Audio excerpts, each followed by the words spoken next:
I broke my finger and I got Vicodin. That's how I kind of got the first high.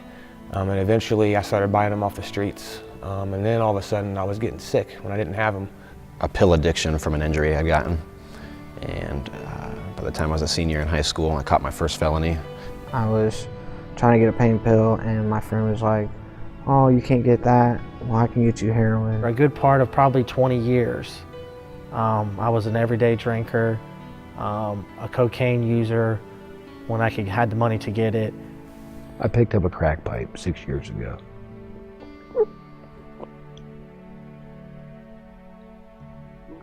Couldn't stop.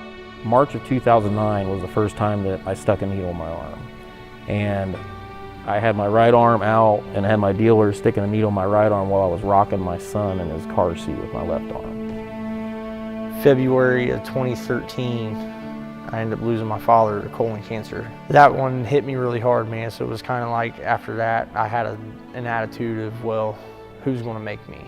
So I just pretty much just dove into anything and everything I could get my hands into. Being around people, if I did not have drugs, was just, I couldn't do it. It was impossible. That sounds crazy to say that about your family, but I couldn't even be around my family unless I was high.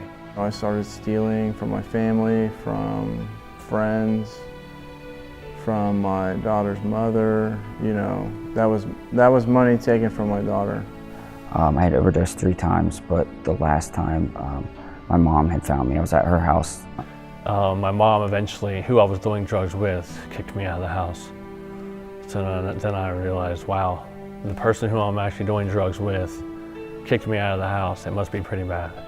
You know it's bad when your drug dealer's telling you you're out of control.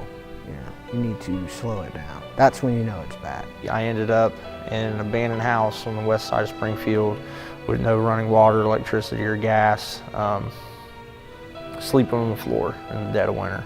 Sleeping, in between old mattresses by dumpsters, in the back of friends' houses. They didn't even know I was back there. Went to like a 3-month outpatient rehab and I did good in that, and then 3 days after I completed that I went back to using pills and then back to heroin. When you've sought help before, whether it's outpatient, inpatient, Subox and Vivitrol, you find out, wow, none of this is working. And you really start to grasp just how powerless you are and hopeless you are. Feeling that I'd let my family down, that I had let my son down, that the lie that I was believing is that it would have just been easier for everybody if I just wouldn't wake up one day. Writing down the train schedules of the train coming by to what time I could jump in front of that train. And I'm thinking I'm gonna kill myself. I can't handle this. And I looked up in the air and I said, God, I hate you. And as soon as I said that, I fell to my knees and I felt these arms wrap around me. And I looked to the left and right and there's no one there. And I knew in that moment it was God. I knew that I had to make a decision to change. So I started reading the Bible and getting into the Word. Eventually I ended up relapsing again. But then someone at my church told me about the Refuge.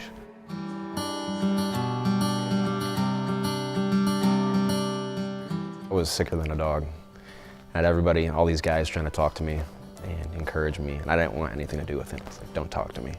I'm sick.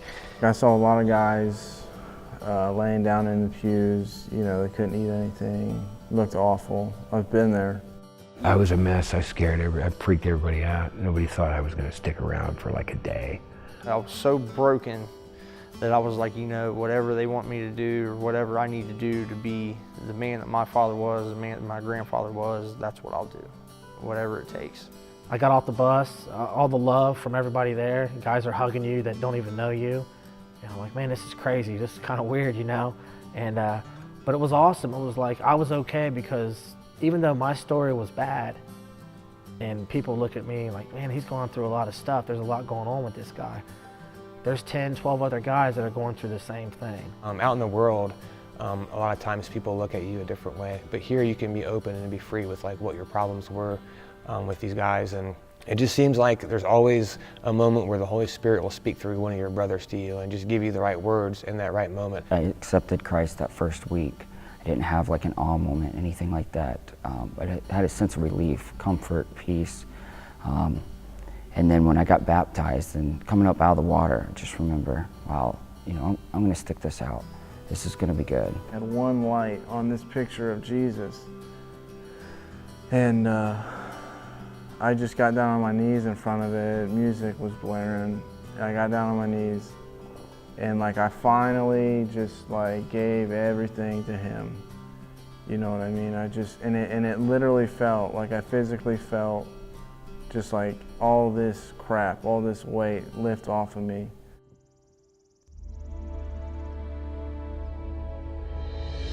I came into the Refuge at like 118 pounds. So the first family day that they saw me, you know, I was up to like $170 then.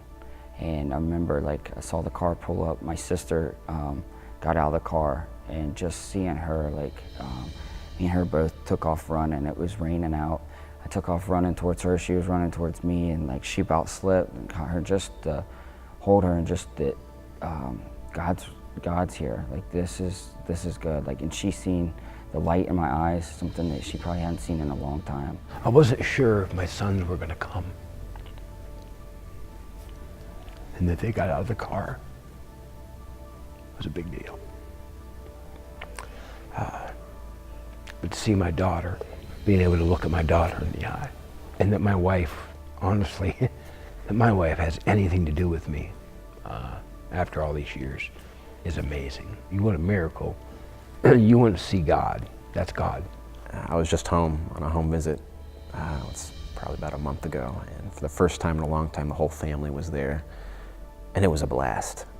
To be able to pay my mom back for all the money I borrowed over the years has been great, and she's more than that. She's just happy to see me have joy and peace again, you know.